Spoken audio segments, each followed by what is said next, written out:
everyone, and welcome to the Caribbean Football Weekly Podcast, Season 2, Episode 5. Simon Preston joined alongside Nathan Carr and Santokie Nagulendran. Guys, how's everything doing? How's England? Nathan? Yeah, very well. I think the weather could be a little bit better, but no, good, really good. And can't quite believe that we're already midway through Season 2 of Caribbean Football Weekly. So time flies when you're having fun.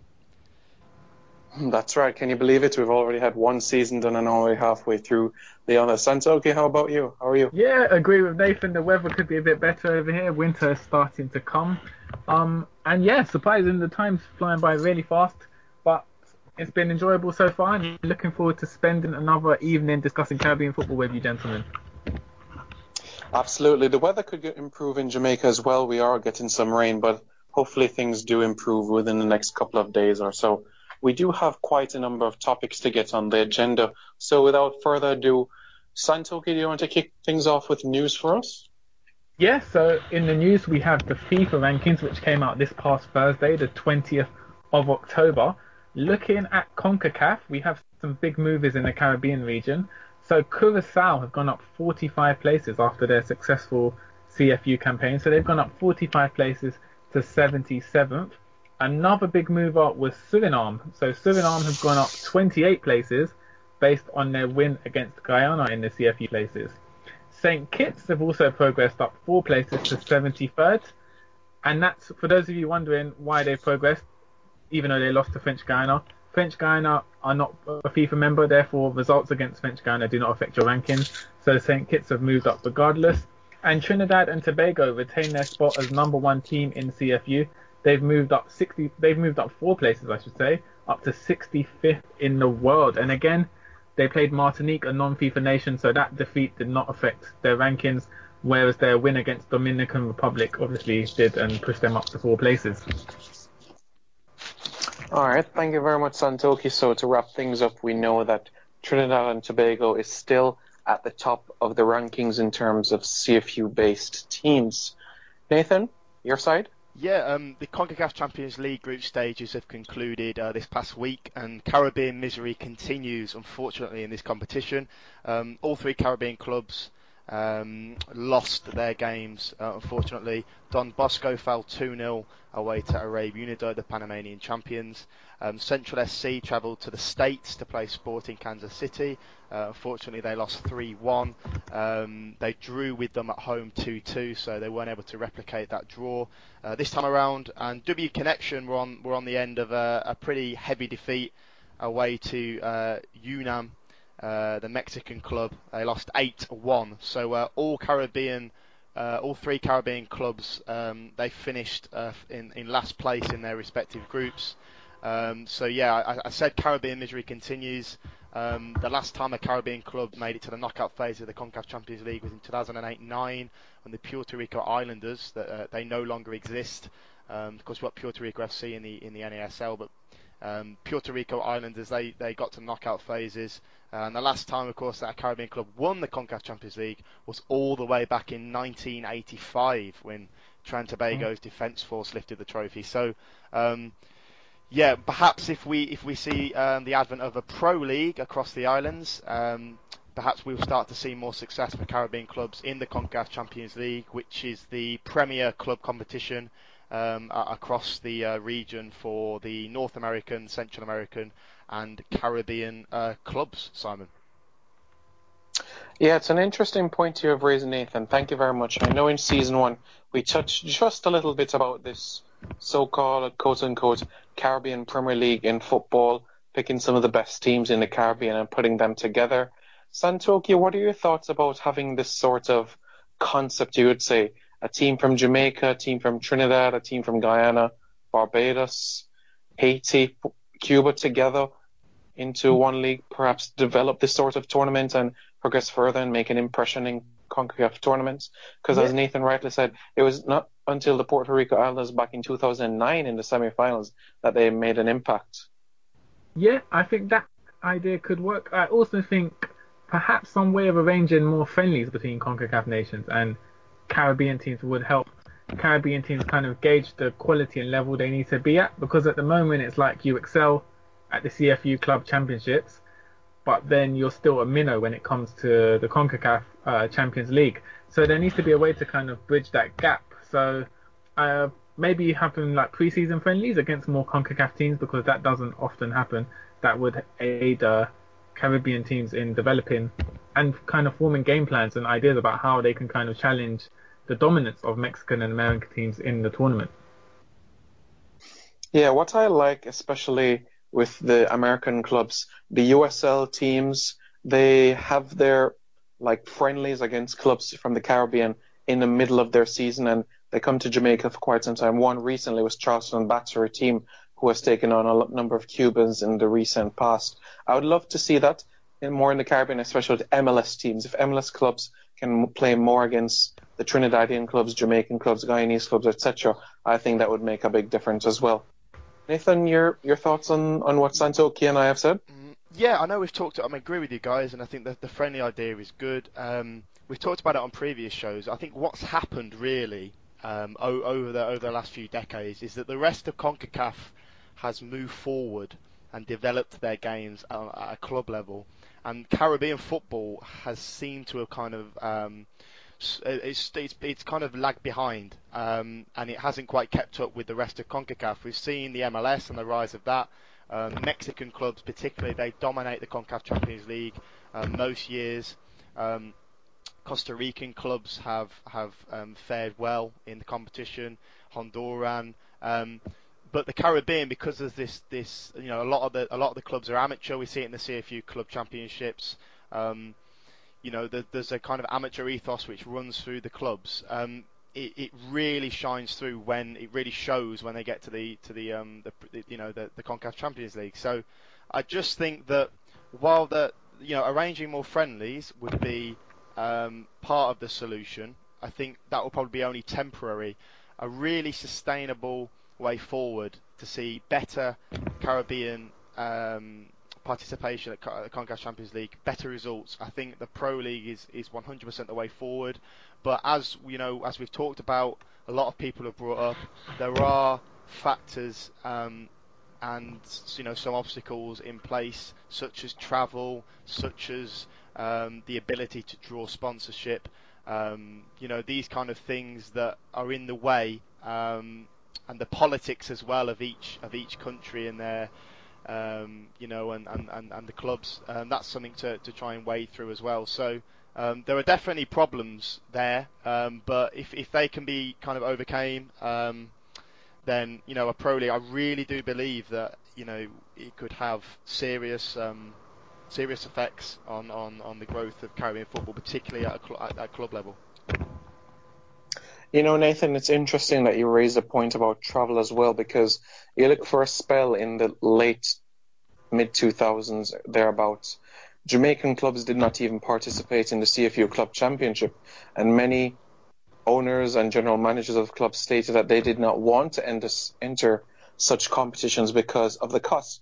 Now, to me, that is a massive dilemma and can be quite controversial, because you'd expect that CFU would have some sort of assistance, as they are the ones in charge of the tournament, the CFU Club Championship. So you'd expect them to get the tickets for players, plane tickets and per diems and all of those different aspects sorted out. So for me, it's clear to see, for this to happen, there has to be first some capital involved. I agree. And also, if you look as well at the composition of clubs that play in the CONCACAF Champions League,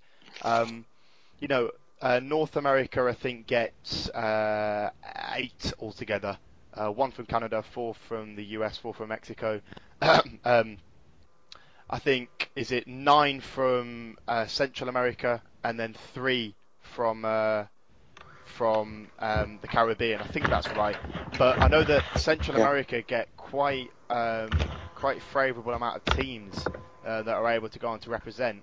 And you've got to bear in mind there are only of course 7 MAs from Central America that make up CONCACAF. So you've got 31 Caribbean MAs in CONCACAF, and only 3 Caribbean clubs go on to represent the Caribbean at that tournament. So clearly, the organisers don't feel that that the Caribbean should be represented. I feel anyway, as kind of as much as Central America, even though they have a lot more countries. So that's something to think about. Yeah, again, that sort of has financial implications purely because the organisers obviously see Central American countries as being able to generate more income through more fans attending the games, and also when Central American teams play in America, there's a large Central American population within America who go and watch the games, whereas the Caribbean doesn't quite have that draw. So I think it's partly financial reasons as well, which limit the allocation of spaces to Caribbean teams in CONCACAF Champions League, which is quite sad. It is certainly quite sad because if you combine the population of all the CFU members and all the population of all the Central American members, the Caribbean just edges it in terms of population. So if you're looking at viewership where that is concerned, that is not necessarily a big issue to be concerned about. You look at the different tournaments within the region as well. CONCACAF tournaments, under 20, under 17. We'll touch on the beach soccer tournament quite soon. You need more Caribbean teams involved. It's quite a small percentage that is eventually involved in this. Look at the CONCACAF World Cup qualifying final round. It's just Trinidad and Tobago, 1 out of 31. It's unbelievable. And you look at North America, 2 out of the 3 teams. That's 66% of North America being involved still in CONCACAF World Cup qualifying. So definitely there has something to be done to give more Caribbean teams an opportunity. Just to clarify, sorry guys, to clarify on the composition, so it was 9 representatives from North America, 12 from Central America, and then 3 from the Caribbean, not 8 from North America. But I do agree that I think there needs to be more Caribbean representation. But there's such a high concentration, because if you take away the Jamaican and the Trinbagonian clubs from the Caribbean, a lot of the others, barring Haiti, a lot of the others are so amateur, aren't they? So amateur. You know, the likes of SB Notch or Life of Chaos from the Bahamas, these sort of clubs where players are not professional footballers. Yeah. You know, they're working 9 till 5 and they're training besides their jobs. And I just feel that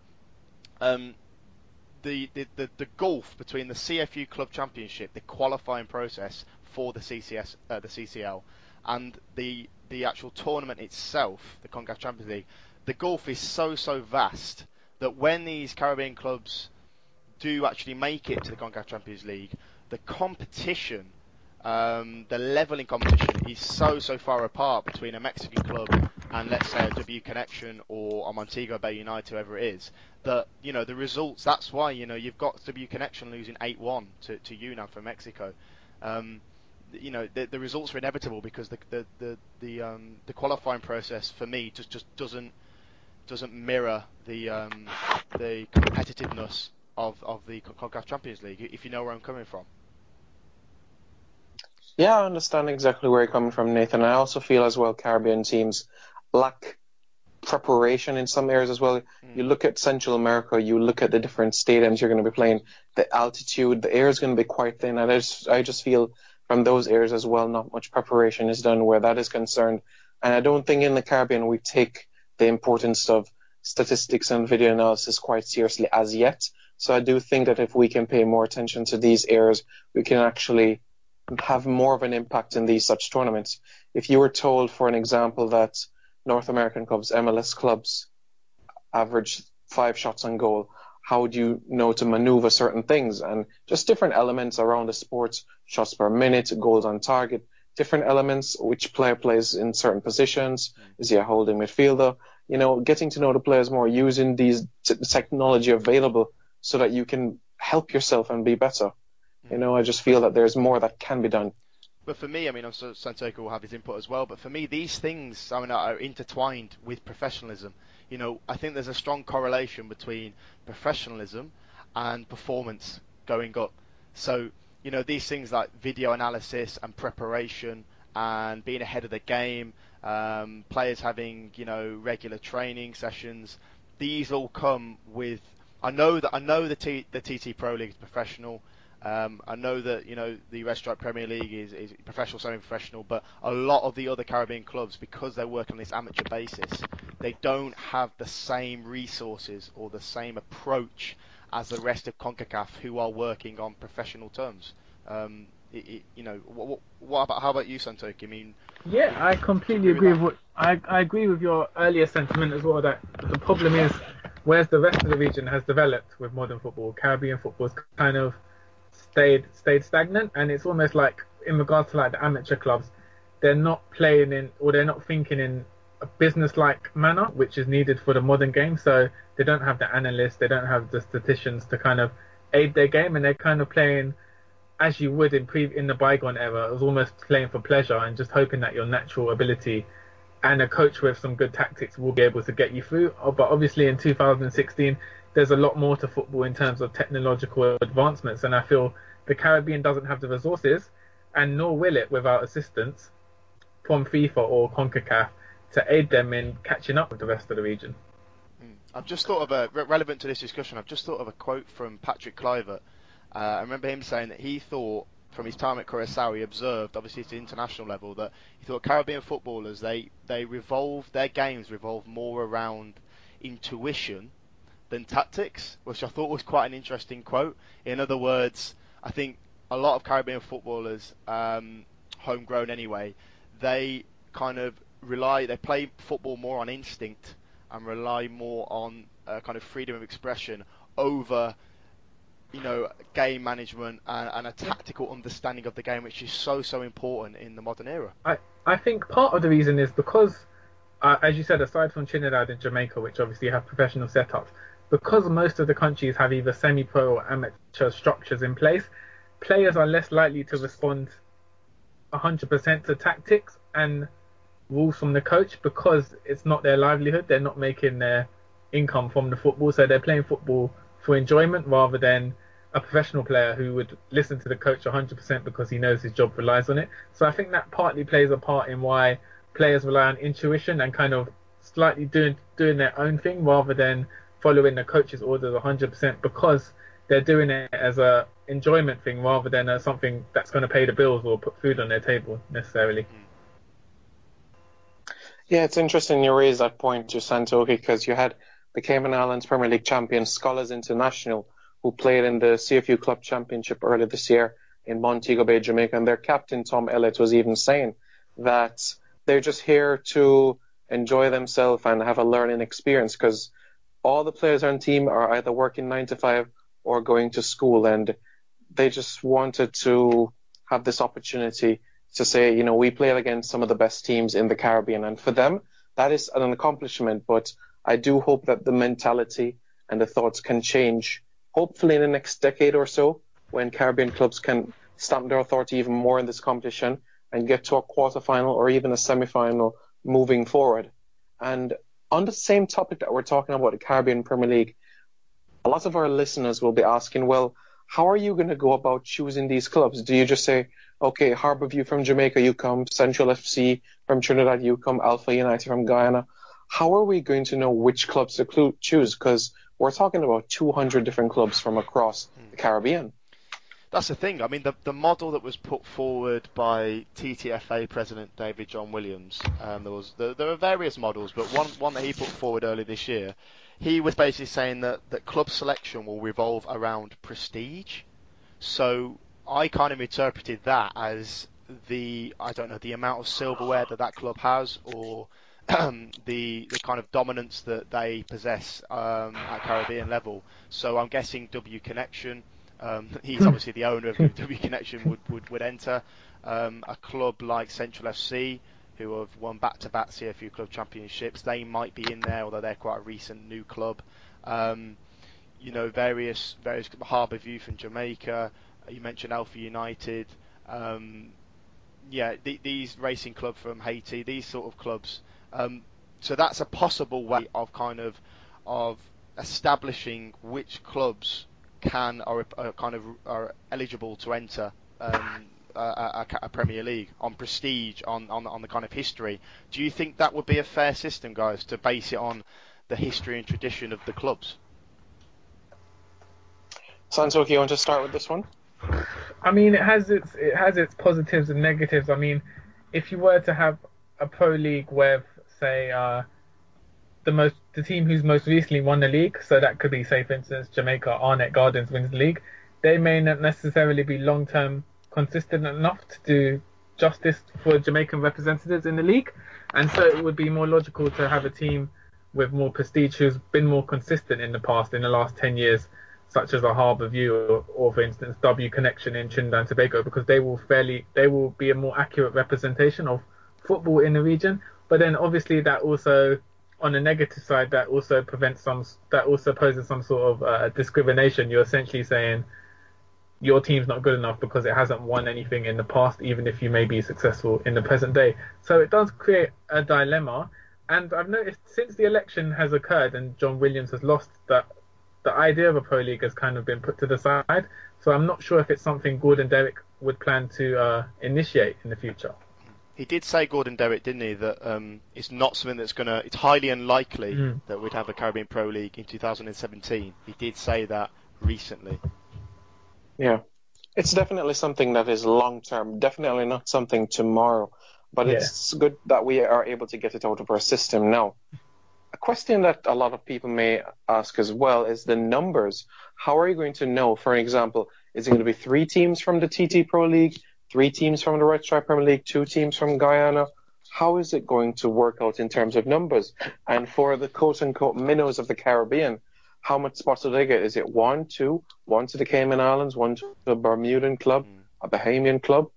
You know, it's still a lot of things. How much teams in that table, you know? Because there are obviously 31 members, aren't there, in the CFU? How do you have a club representing every country within the CFU? You can't. Yeah. Can you have a league with a minimum of 31 clubs? No. Probably not. I mean, that's quite a vast number, isn't it, to start off with? So,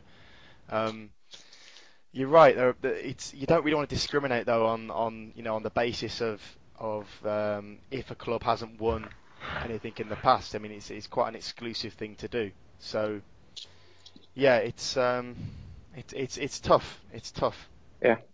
Yeah, and I'll tell you something interesting too. Jamaica's most successful club is Santos FC, and they're not even playing in the Red Stripe Premier League, so the criteria for that doesn't even make sense for choosing the most successful team.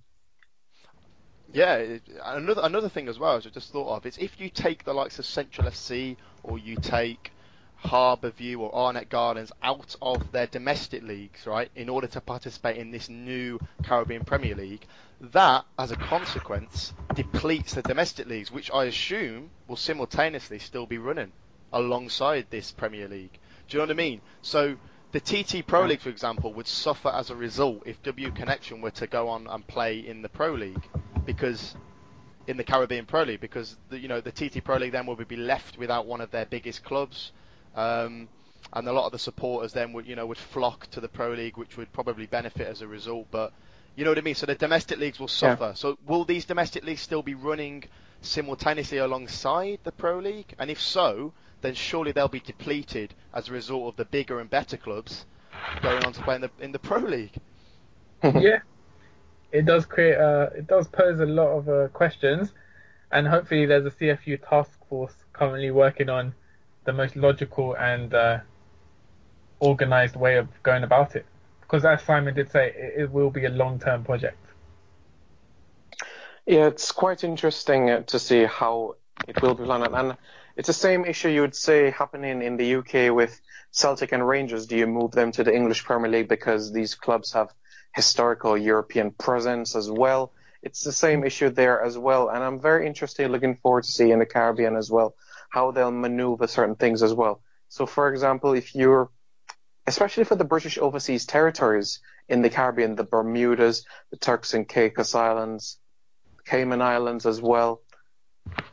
If you're a Jamaican and have a Jamaican passport, you therefore need a visa to go to a British overseas territory, and that can take weeks as well. So there has to be something in place where travel is concerned. Logistics is also a concern for those. You go to a club that is, for example, in French Guyana, it's a department of France, so you also need a visa to go there. So there's still some things need to be ironed out before we can say this is ready to go. So not before 2020 in my eyes. Yeah, 2020 I think sounds feasible. I certainly think next year is too soon. 2018, obviously, all eyes will be on the World Cup. So 2019, 2020, I agree. I think there's really got the powers that be, the CFU people. They need to get together and seriously discuss this, because I know there was a task force, wasn't there, set up by CONCACAF when Jeffrey Webb was in charge of the Confederation, and they held 2 meetings, and I think in March 2014 and later on in that year, and then everything just went flat.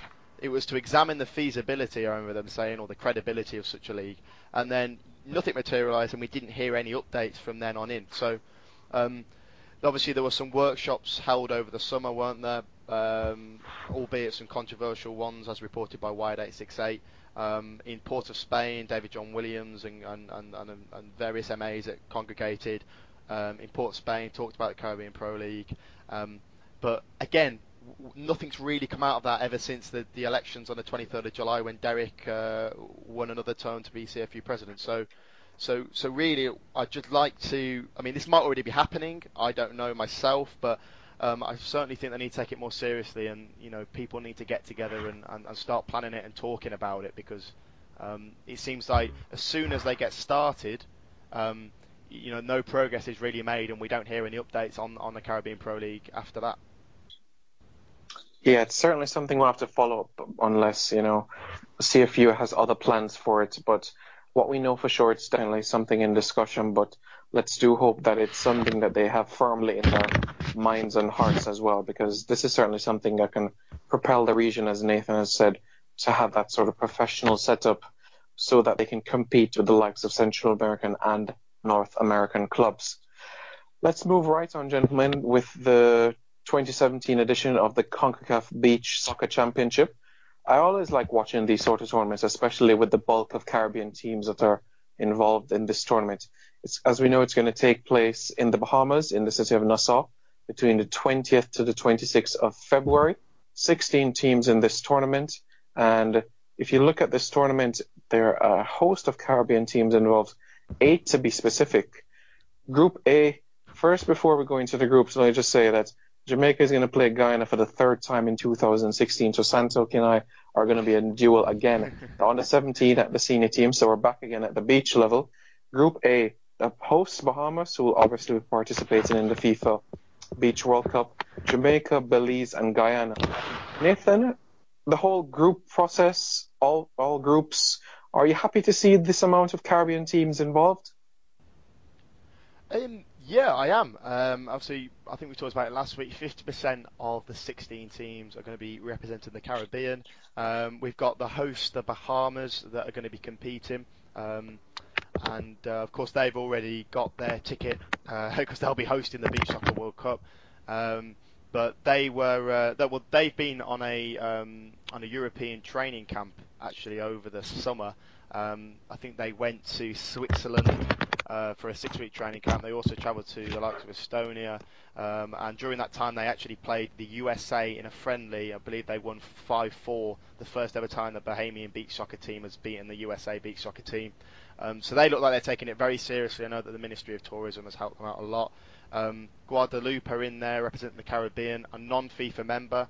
So really, this championship, these qualifiers are all about development for them, because they will unfortunately not be able to get to the World Cup, seeing as they're not FIFA affiliated. Jamaica are in there, Guyana are in there. Jamaica actually got to the quarter-finals of the 2015 CONCACAF Beach Soccer Championship. That was the last edition. There were 3 Caribbean clubs that got to the quarterfinals: Jamaica, Trinidad and Tobago, and the Bahamas.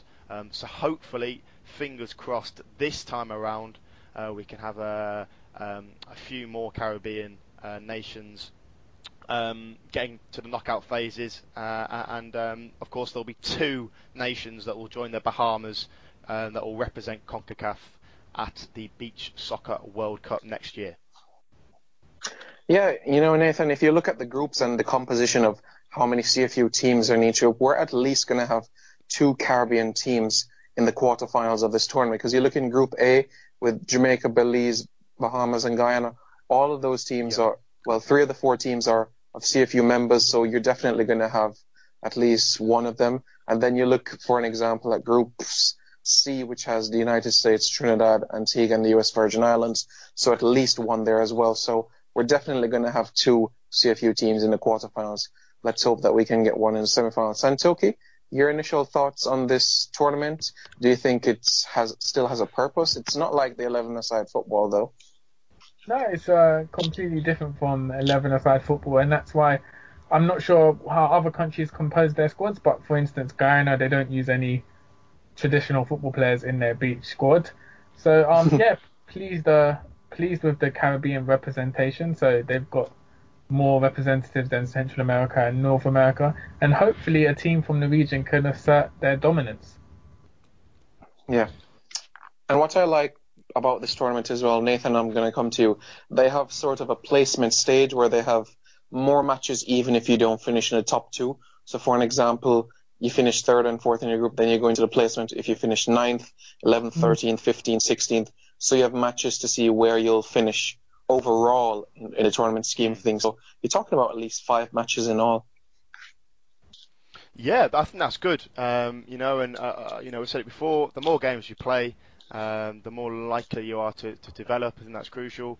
I'm looking forward to the tournament. I actually think, just looking at the bigger picture really, that beach soccer is actually something that the Caribbean has a lot of potential in, personally. You look at the amount of beaches, the region is blessed with the amount of beaches that it has across the islands.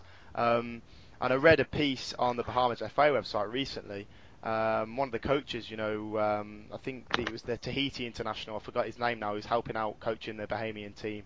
He was saying, there's no excuse really for Bahamian people and Caribbean people that live, near beaches. There's no excuse for them not to just go out and play, because they've got the natural resources are there for the Caribbean to excel in beach soccer. A lot of other countries, you think of maybe Northern Europe or Scandinavia, for example, Finland or Norway, that these teams have beach soccer teams, and they don't have the natural resources available to them. So I think beach soccer is definitely something that the Caribbean has a lot of potential in, and really, they should be looking at possibly one day in the near future, really challenging in a World Cup and looking to actually win the thing, because I really do believe that if the football on grass, if the success isn't quite there, then beach soccer is something that Caribbean nations can excel in. Do you guys agree with that? With the fact that the region's blessed with beaches? Yeah. First point I would like to make, without trying to make it sound like an excuse, is Guyana has 0 beaches. So the beach. Sorry, not all Caribbean. No, but yeah.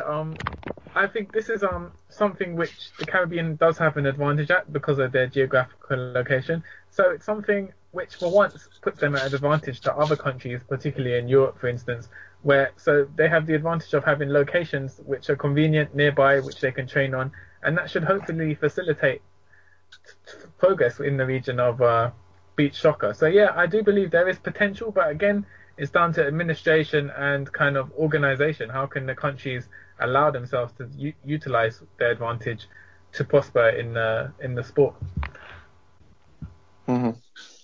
Yeah, it's quite interesting. I'd love to see much more improvement within the beaches. Back in 2004, 2005 in Jamaica, we actually had a beach league here in Jamaica where you had the Arnett Gardens, Harbourview, etc. But it didn't get a lot of sponsorship backing, quite surprisingly, and it only lasted 1 season. But I do feel that in this era right now, it is something that can truly develop into something special for the Caribbean. From Bermuda up in the north, Cayman Islands in the west, Barbados in the east, it certainly is something that can be good. And it's a product that people like as well. Shorter matches as well. Fans can go, they watch a game and they're back home in no time, shorter than the 90-minute sort of format. So it breeds more opportunities, and I'm looking forward to see a Caribbean team hosting another FIFA event later that year, Bahamas. Yeah. Do any of you would like to make any... Well, first, let me just add that it's the 2 finalists from this CONCACAF Championship that goes to the FIFA Beach World Cup alongside Bahamas. Are any of you brave enough to say which two teams you think that will be? Any Caribbean team to join the Bahamas?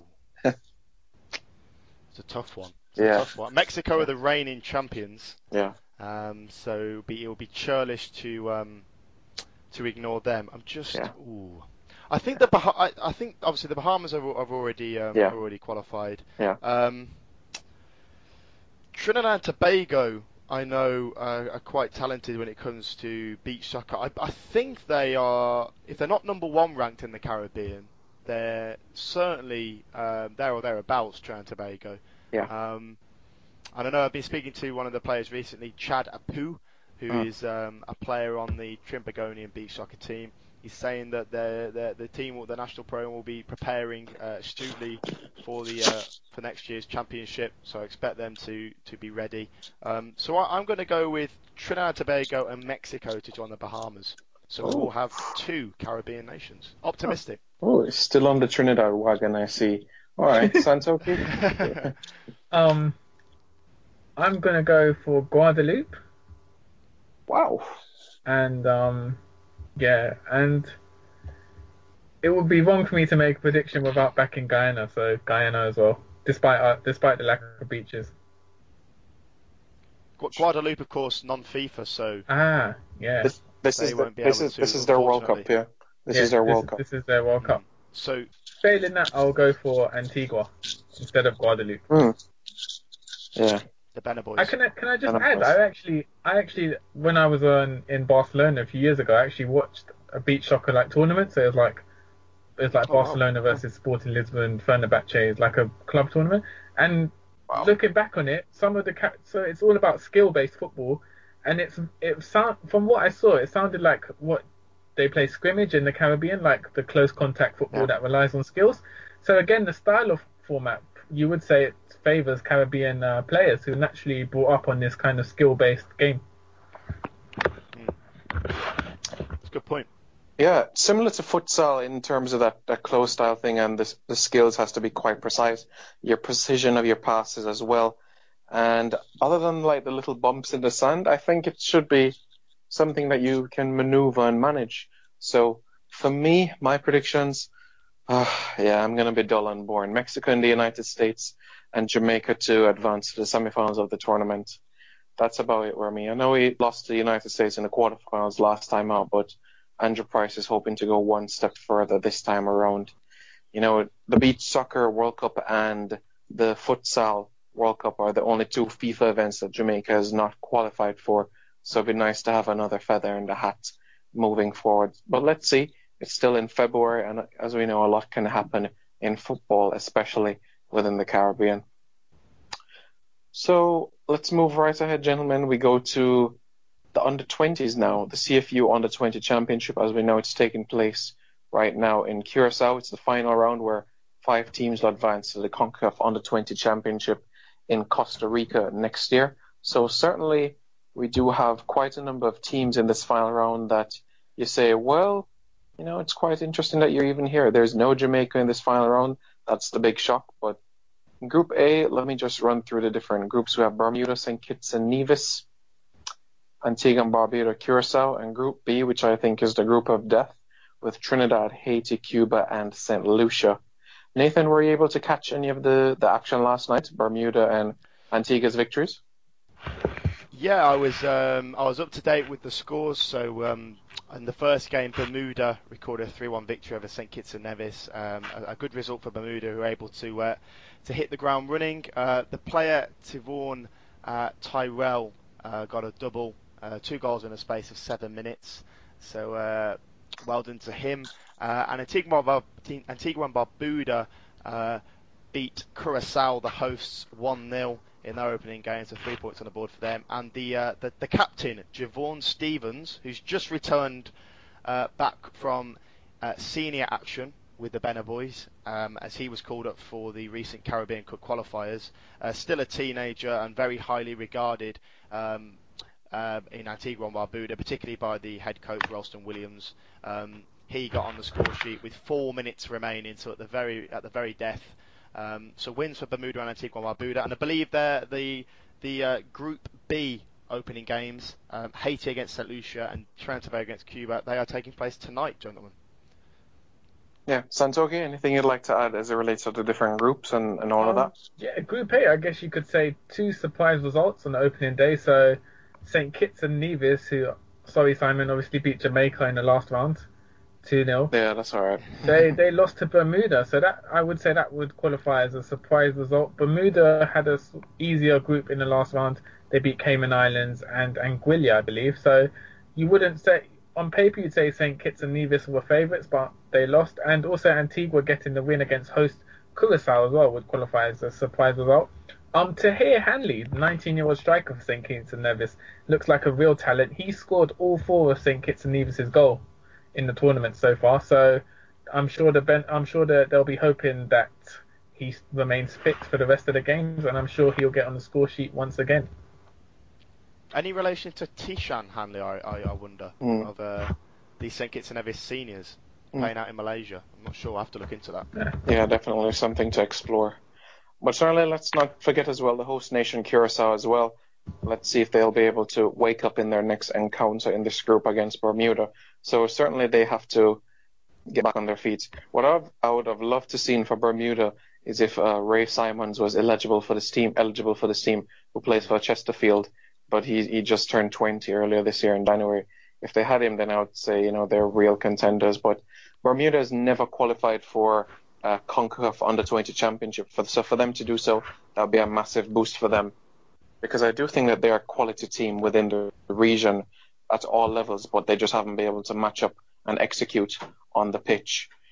Group B, the Soca Warriors, Trinidad and Tobago, we have Haiti, we have Cuba, and St. Lucia. St. Lucia, to me, is the dark horse team in this group because they've only conceded 1 goal so far in the qualifiers. Nathan, how do you look at this group?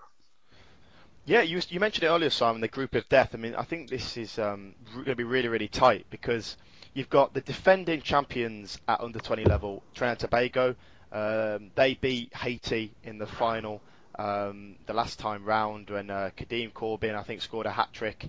Later went on to go to the seniors in the Gold Cup. And Levi Garcia, now playing with AZ, he was a star of the show for the under-20s during that qualifying. But you've got Trinidad and Tobago.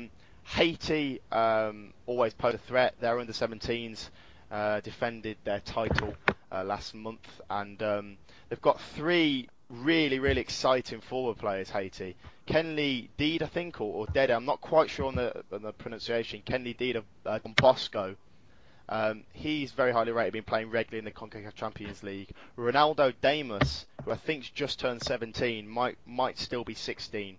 He recently was given his first senior cap in World Cup qualifiers by head coach Patrice Navu. Yeah. He's in there. And John Desire, who's a very quick, powerful, diminutive striker.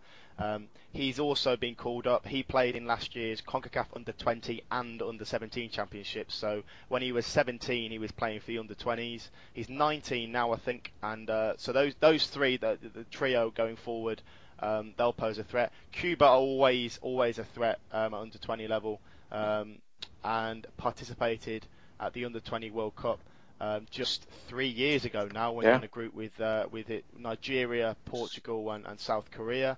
And then St. Lucia, have got a strong nucleus to their team. It's the same core of players that played at last year's CONCACAF Under-17 Championship. Unfortunately, they will be without their 2-time Junior Footballer of the Year, Nyron Winter, who's recently been out training with Tranmere Rovers and Bradford City in England. He will be at the Digicel Kickstart programme in Manchester, so he will not be with St. Lucia. But they have got their captain back, Ryan Murrat, I think it is, and also Joshua Solomon Davis of Tranmere Rovers, their under-18s. He made his debut on the weekend against a local club team, and he is expected to play for St. Lucia. So I think it's a really, really interesting group, this one. It is really interesting, and under the headship of Cassim Vasso Louise as well, head coach of St. Lucia. It's quite an interesting group, and I think it will go down to the wire as well. As you rightly said, the same nucleus that they had in the CONCACAF Under-17 Championship as well in Honduras. So getting back to a CONCACAF event would certainly be on the agenda for St. Lucia. Santokie, your thoughts about this group? Yeah, a very tough group. It's hard to predict who will qualify out of it. Trinidad and Tobago do seem well prepared. Their coach Brian Williams took them on a camp to Panama, and I believe they played against two reserve club teams and got the wins. But then they also lost to the Panama under 17 team 2-0. So mixed fortunes on that in that preseason warm up. And so it'll be interesting to see how they fare against the likes of Cuba and Haiti in particular. Although Haiti, you never know, as the country's dealing with the aftermath of the hurricane, how this will affect the young players and whether that will perhaps hinder them in this competition. Yeah, let's see how things progress. Let's not forget in this group B as well, we have two teams that have actually played in the FIFA Under-20 World Cup. Trinidad and Tobago back in 2009 in Egypt, and Cuba as well back in 2013 in Turkey. Haiti has played at the Under-17 FIFA World Cup, which was in Korea, South Korea, in 2007, but not an Under-20 World Cup. Now, as we know, gentlemen, it's going to be 5 teams from the Caribbean. I like that it's more teams from CFU than Central America going into the CONCACAF Under-20 Championship. From Group A, I'm still going to back Curacao. And alongside, I'm going to go with Bermuda in the semifinals. And for Group B, I'm going to go with Trinidad alongside St. Lucia. The 5th place team is going to be tricky because, it's the best 3rd place team out of the 2 groups. So it's going to come down to goal difference. So that is hard to tell right now for me. Santokie? Let me see. Group Putting you on the spot. Group A, I'm going to go with Curacao and Antigua. So I'm going to go both of them to go through. And Group B, I'm going to go for Haiti and Cuba with Trinidad and Tobago to finish as 5th. Interesting. Okay, I'm going to go Bermuda and St. Kitts and Nevis from Group A, leaving out Antigua and Barbuda and Curacao. All right. And from Group B, I think Trinidad and Tobago, defending champions, they'll qualify alongside Haiti, who I think just in attack they've got a bit too much for their opponents. And the 3rd place, I think St. Lucia might just edge it over Cuba as the best 3rd place team, because the progress that they've had recently, and we talked about continuity before, they seem to have got that now. And the technical director Cyril Pod doing some good work. So I'm going to go with St. Lucia, even though they'll be without their star Nairo and Winter. And then we'll have 4 CONCACAF countries, won't we, representing at the Under-20 World Cup? Yes, that's correct. In South Korea, 2017. That's right. So fingers crossed we can see a Caribbean country performing at next year's Under-20 World Cup. Yeah, definitely. Absolutely. Let's hope so. So let's see what happens in Costa Rica in February. Now, the last thing on our agenda today, gentlemen, I want to touch briefly on the Caribbean Cup. The revised dates have been announced, and especially a stadium in one of the groups has been announced. But before I get to that one, I mentioned a few weeks ago that French Guiana is a team that I think would advance from the group involving Haiti and St. Kitts. Nathan, I'm going to start with you on this one. The match on November 9th is between French Guiana and Haiti. Now, the reason why I said French Guiana is that French Guiana could basically park the bus, get a point, and they would be through. They'll be through to the Gold Cup, if you understand. And St. Kitts would be out. So St. Kitts really has to hope and pray that Haiti gets a win, because any other results, it's French Guiana going to the Gold Cup. Yeah, it's going to be an interesting one. It's in their hands for French Guiana. They are 1 game away from qualifying for their first ever CONCACAF Gold Cup. You say part of the bus. They don't really strike me as a team to take that approach. I know it'll be away, and I know that the pressure will be on them because they've already beaten St. Kitts and Nevis. But yeah, maybe a little bit more defensive. I think personally, Haiti are going to win this, and then St. Kitts and Nevis will beat Haiti several days later, which will mean that French Guiana will be on 3 points, Haiti will be on 3 points, St. Kitts and Nevis will be on 3 points, and this group will go down to goal difference. That's what I think will happen personally.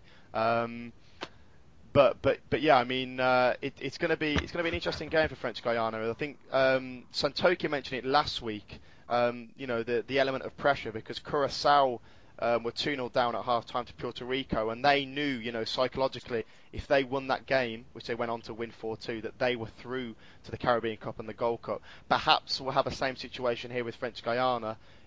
Will their players, some of which are domestic based, will they be able to cope psychologically with the game? Knowing that 3 points gets them through to the Gold Cup. So an interesting little sub story to look out for. Yeah, let's see if they'll be able to cope with the pressure. But as we remember, last year it was difficult for them to do so, where they had a 2-goal advantage over Honduras, but they lost 3-0 in Tegucigalpa in Central America. Quite interesting to see where that would go. Santokie, your thoughts on that group?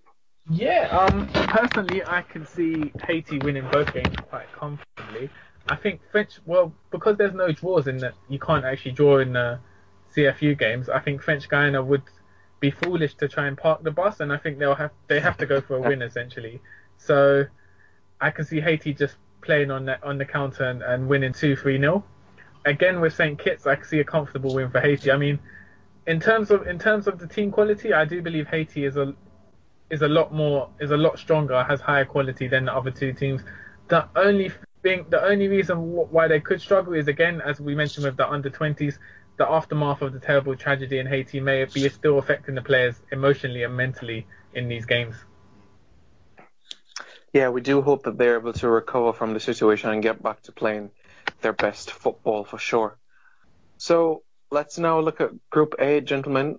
Jamaica, Guyana, Suriname. That match, as we know, on November 13th, the venue of it has changed. It's now going to take place at the National Stadium, Independence Park.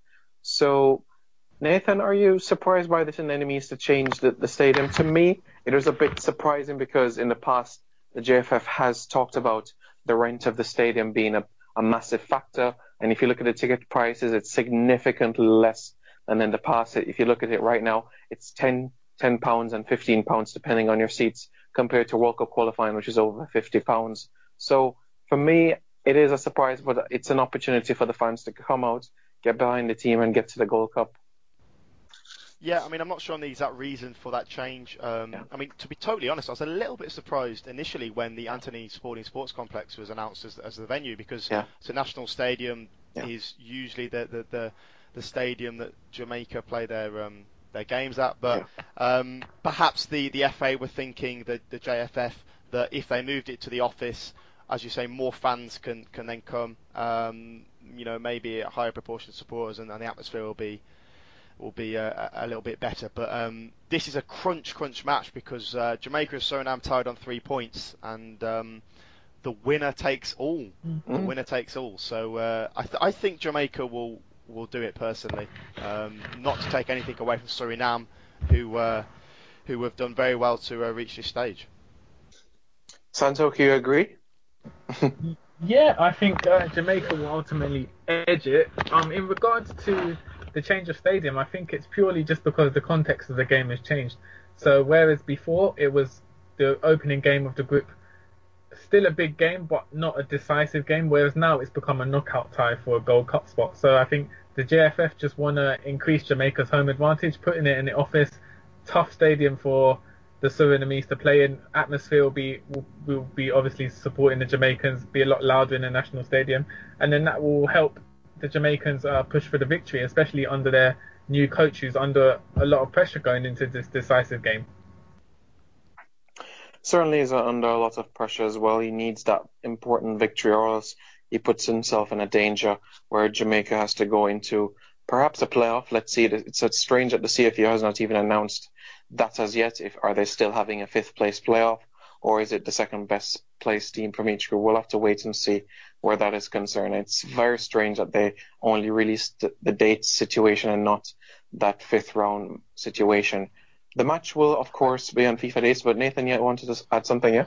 So, yeah, just on the playoffs, I think that the playoffs might well happen in January, an inkling, because that's when the Copa America Centenario playoffs took place, which I believe will not be on FIFA dates, so teams might be a little bit more depleted.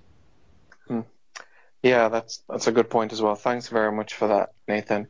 So basically, you're going to have to look at the core local players from each group as well. You look at the second place team from the four groups. It's certainly going to be interesting in the best three, of course. We'll have to wait and see where things go. For this match, I'm looking forward to see the squad that has been called up for Jamaica. As we know in the last set of match against Guyana, it is strictly MLS and local-based players. I'd love to see if there's going to be any Scandinavian players involved or English-based players. It is a FIFA date, why not? Get your best players behind you and get to the Gold Cup. Yeah, I think two players that are worth looking out for Suriname.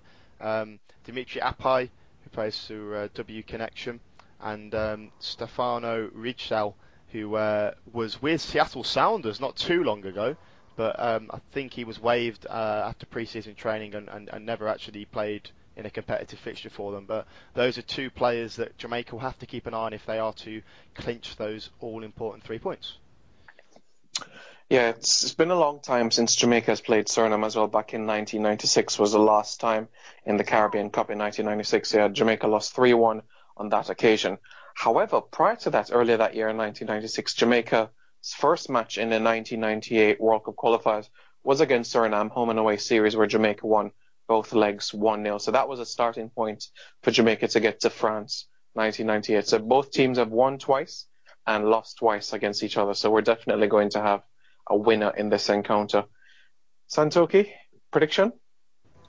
I'll go with Jamaica 3-1. Goals in that one. Nathan? Reggae Boyz to win 2-0. 2-0, all right. I'm going to go with a 2-1 victory on this occasion. Yeah, goals have been difficult to come by prior to that Guyana match, but I do think we're going to get the ball rolling soon. But I do think the Suriname might score the opening goal, and that might wake up the Jamaicans. So 2-1 for me, Jamaica's victory over Suriname. Quite a bit of content we have covered within this 1 hour. Nathan, Santokie, is there anything you'd like to add? Any viewers' points or questions or anything you'd like to add relating to the show? Nathan? I'm just thinking of anything. I mean, what I was saying earlier about the playoffs for the Caribbean Cup, it's not confirmed about January, but it's just something that I think might happen because obviously we've got the backlog of games and the postponed fixtures being rearranged for the time that the playoffs would have happened. So you've also got to factor in that Trinidad and Tobago are playing their hexagonal World Cup qualifiers next month, aren't they? So that was another complication.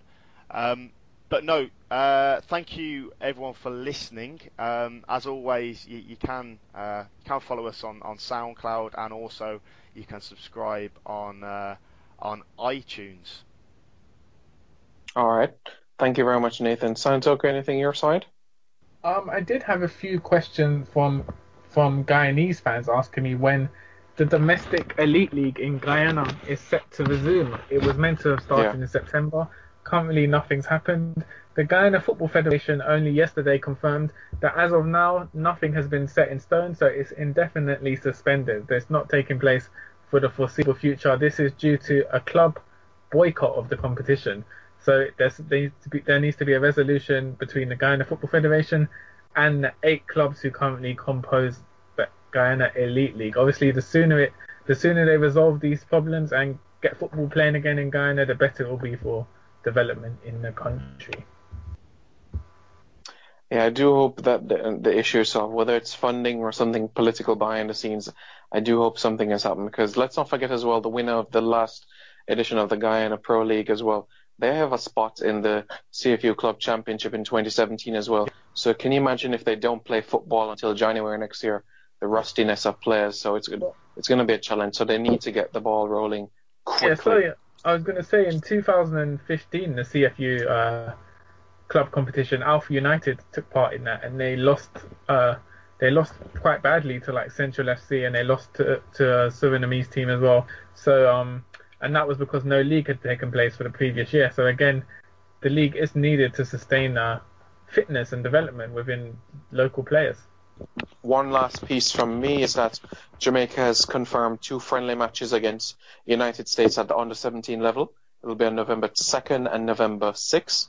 So the match on November 2nd will take place at the National Stadium East Field, and November 6th it will take place at Winchester Park, which is the home of St. George's College football team, the high school. And sandwiched in between those 2 matches, the United States is going to play against the club team, Arnett Gardens. So definitely jam-packed action to start off the month of November coming up.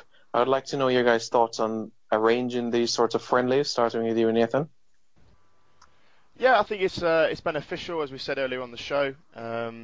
If Caribbean clubs can try and arrange as many friendlies as possible. I know resources can sometimes be a problem, but it will inevitably, I think, drive development. The more the better, really. If links can be formed, then I think it's only positive. Certainly is. Santokie? Yeah, agree with Nathan. Definitely positive. Especially in the Caribbean, where friendlies are pretty scarce due to resources and financial constraints.